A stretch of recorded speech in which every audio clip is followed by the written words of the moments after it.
गाजियाबाद में छेड़खानी के आरोप पर नया मोड़, शिकायतकर्ता परिवार गांव से फरार।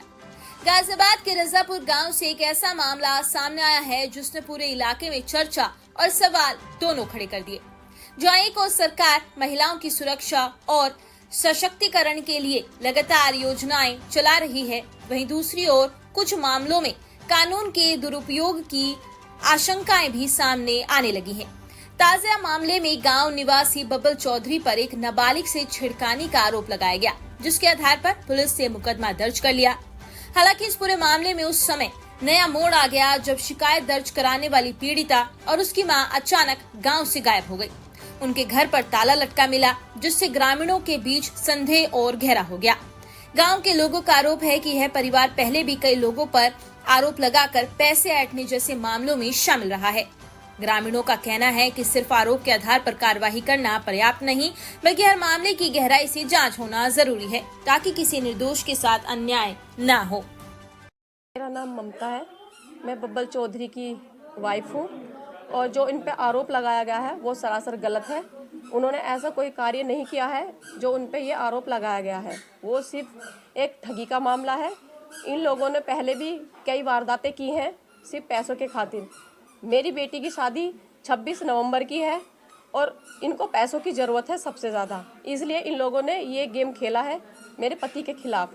और मैं आप लोगों से यही प्रार्थना करना चाहती हूँ कि आप इस चीज़ में हमारा सपोर्ट कीजिए, हमारी मदद कीजिए, क्योंकि ये सब चीज़ें गलत हैं। मैं पुलिस और सरकार से यही मांग करती हूँ, जो ये केस उन पे झूठा आरोप लगाया गया इसे हटाया जाए, उल्टा उन्हीं पे ही केस किया जाए। बस कार्रवाई सारी होनी चाहिए, सारी चीज़ें आपको क्लियर पता चल जाएगी कि क्या चीज़ है क्या नहीं है। हमारे पास सब सबूत है।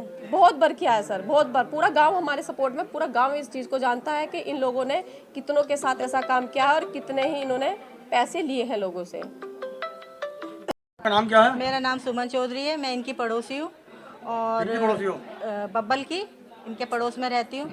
और जो है इनको बिना वजह फंसाया जा रहा है, इनका कोई ऐसा वो मैंने आज तक कभी सुना नहीं है।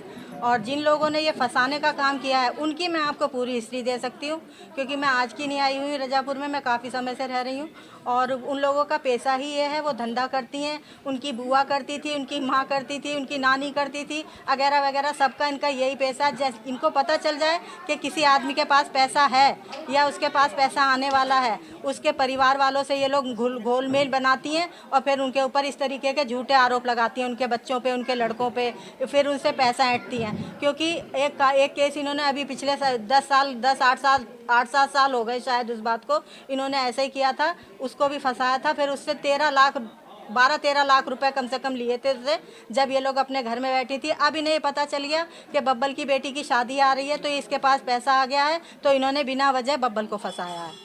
और लेटेस्ट अपडेट के लिए सब्सक्राइब करें वेलकम इंडिया न्यूज़ चैनल।